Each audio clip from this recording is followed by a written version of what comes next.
Dear students, আজকে আমরা past indefinite টেন্সের দ্বিতীয় ক্লাসে উপস্থিত হয়েছি। আজকের ক্লাসে আমরা জানব অতীতকালে অধিকারে ছিল বোঝাতে কিভাবে সিম্পল পাস্ট টেন্স বা পাস্ট ইনডেফিনাইট টেন্স ব্যবহার হয়। অতীতকালে অধিকারে ছিল বোঝাতে আমরা হ্যাড এই ক্রিয়াপদটা মেন ভার্ব হিসাবে ব্যবহার করব। ওকে, প্রথমে আমরা জানব অতীতকালে ছিল বোঝাতে যে সিম্পল পাস্ট টেন্সগুলো হয় তার অ্যাফার্মেটিভ স্ট্রাকচার জানব। সেক্ষেত্রে নিয়ম কি? প্রথমেই সাবজেক্ট বসবে, হ্যাড বসবে, অবজেক্ট বসবে। এক্ষেত্রে কিন্তু কমপ্লিমেন্ট হবে না, হ্যাড থাকলে অবজেক্ট। হ্যাড কিন্তু এক্ষেত্রে ট্রানজিটিভ ভার্ব, কিন্তু এই ট্রানজিটিভ ভার্বের সাথে অবজেক্টের কোনো সরাসরি অ্যাকশন হয় না, বা এই ক্রিয়াপদ অবজেক্টের উপর কোনো প্রভাব বিস্তার করতে পারে না। তাই এই ধরনের ক্রিয়াপদগুলোকে আমরা কি বলি? Pseudo transitive verb. Pseudo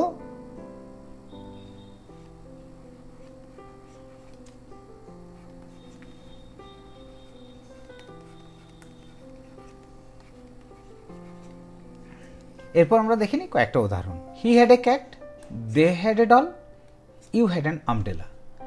subject, had, object, subject, had, object, subject, had, object. এরপর আমরা জানবো নেগেটিভ স্ট্রাকচারগুলো কীরকম হয়। প্রথমে সাবজেক্ট বসাবো, তারপর did, not, have, object. Did এবং হ্যাভ এর মাঝে কিন্তু নট বসাতে হবে। আর ডিড যেহেতু বসে গেছে, ডিডের পর সর্বদা বেস ফর্ম অফ ভার্ব বসবে, তাহলে হ্যাজ, হ্যাভ, হ্যাড। এর বেস ফর্ম অফ ভার্ব হচ্ছে হ্যাভ। ওকে, হ্যাজটা V5, এটা V1, এটা V3 হতে পারে, V2ও হতে পারে। ওকে, তাহলে হ্যাভ বসলো, অবজেক্ট। সাবজেক্ট হি হোক, শি হোক, সর্বদা হ্যাভ বসবে। He did not have a cat. He subject, কিন্তু ডিড বসে গেছে, তাই পরে হ্যাভ বসছে। They did not have a doll, you did not have an umbrella. এরপর আমরা জানবো interrogative structure yes no type. দু ধরনের প্রশ্নসূচক বাক্য হয়, একটা ইয়েস নো টাইপ এবং WH টাইপ। প্রথমে আমরা জানবো ইয়েস নো টাইপ। সেক্ষেত্রে কী হবে? সাবজেক্ট এবং ভার্বের মধ্যে ইনভার্সন হবে। সাবজেক্ট এর জায়গায় ডিড বসলো, ডিডের জায়গায় সাবজেক্ট বসে গেল। বাক্যের শেষে প্রশ্নসূচক চিহ্ন, হ্যাভ যথারীতি বসবে, অবজেক্ট থাকলে অবজেক্ট বসবে। Did you have a cat, did they have a doll, did you have an umbrella. এরপর আমরা ইন্টারোগেটিভের WH টাইপটা জানবো। এক্ষেত্রে কি পাচ্ছি? প্রথমে WH শব্দটা থাকবে, তারপর যথারীতি ইয়েস নো টাইপের যে স্ট্রাকচার সেটাই বসবে। ডিড, সাবজেক্ট, হ্যাভ, অবজেক্ট, প্রশ্নসূচক চিহ্ন। When did you have a cat, where did they have a doll, how did you have an umbrella, who had a car. Who সরাসরি সাবজেক্ট, তাই did বসলো না। আমি সিম্পল প্রেজেন্ট টেন্সের ক্ষেত্রেও বলেছিলাম, যদি হু বা হোয়াট সরাসরি সাবজেক্ট হয় তাহলে ডু এই ক্রিয়াপদের ব্যবহার হয় না। এরপর আমরা জানবো ইন্টারোগেটিভ নেগেটিভ বাক্যগুলো। প্রথমে আমরা জানবো ইয়েস নো টাইপের, তারপর জানবো WH টাইপের। ইয়েস নো টাইপের করতে গেলে কি বসবে? ডিড যেমন ছিল তেমনি বসবে, সাবজেক্ট, নট, হ্যাভ, অবজেক্ট, শেষে প্রশ্নসূচক চিহ্ন। আমাদের নটের প্রয়োগটা জানতে হবে। নটের প্রয়োগ কি বলেছি? নাউন আর প্রোনাউন যদি থাকে, নাউনের পূর্বে নট বসবে আর প্রোনাউনের পরে নট বসবে। আর যদি কন্ট্রাক্টেড ফর্ম হয় অর্থাৎ সংক্ষেপ রূপ, তাহলে নাউন বা প্রোনাউন যাই হোক না কেন উভয়ের পূর্বে নট বসবে। Did he not have a cat, did they not have a doll, did not Mohan have an umbrella. তাহলে যেহেতু হি প্রোনাউন পরে বসেছে, দে প্রোনাউন পরে বসেছে নট, মোহন নাউন নট পরে বসেছে। আবার সংক্ষেপ রূপ ডিডন্ট রাহুল হতে পারে, হি হতে পারে, ইউ হতে পারে, হ্যাভ আ কার। এরপর আমরা জানবো ইন্টারোগেটিভ নেগেটিভ বাক্যগুলো, মূলত যেগুলো ইয়েস নো টাইপের হয়, সেই বাক্যগুলো কিভাবে আমরা গঠন করব। তাহলে সব থেকে আমাদের স্ট্রাকচার জানতে হবে। ডিড বসবে, সাবজেক্ট, নট, হ্যাভ, অবজেক্ট, শেষে প্রশ্নসূচক চিহ্ন।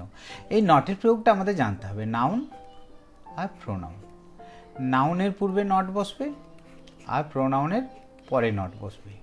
আর যদি কন্ট্রাক্টেড ফর্ম হয় তাহলে নাউন বা প্রোনাউন উভয়ের পূর্বে বসবে।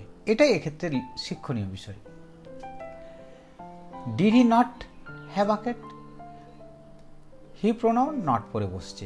Did they not have a doll, they pronoun not পরে বসেছে।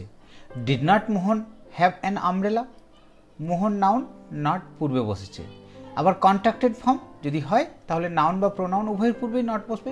ডিডন্ট রাহুল অথবা হি অথবা দে হ্যাভ আ কার। শেষে প্রশ্নসূচক চিহ্ন। সব থেকে শেষে জানবো আমরা ইন্টারোগেটিভ নেগেটিভ স্ট্রাকচার WH টাইপের বাক্যের ক্ষেত্রে কীরকম হবে। প্রথমে WH শব্দটা বসবে, did, subject, not, have, object এবং প্রশ্নসূচক চিহ্ন বসবে। When did he not have a cat? He pronoun not পরে বসেছে। Where did they not have a doll? They pronoun not পরে বসেছে। Why did not Mohan have an umbrella? Mohan noun not পূর্বে বসেছে। আবার কন্ট্রাক্টেড ফর্ম হলে কি করব? Why didn't Rahul, he, they have a car? তাহলে কন্ট্রাক্টেড ফর্ম হলে আমরা আগেই বলেছি নাউন বা প্রোনাউন উভয়ের ক্ষেত্রেই নট আগে বসবে। আবার যদি হু সাবজেক্ট হয় ইন্টারোগেটিভ নেগেটিভ বাক্যের ক্ষেত্রে অবশ্যই ডিড ভার্বের প্রয়োগ হবে। ঠিক এমনি সাধারণ প্রশ্নসূচক বাক্যের ক্ষেত্রে হু সরাসরি সাবজেক্ট হলে ডিডের প্রয়োগ করার প্রয়োজন নেই। Who did not have an umbrella. তাহলে আজকের ক্লাসে আমরা জানলাম অতীতকালে অধিকারে আছে বোঝাতে কিভাবে পাস্ট ইনডেফিনাইট টেন্স প্রয়োগ হয়।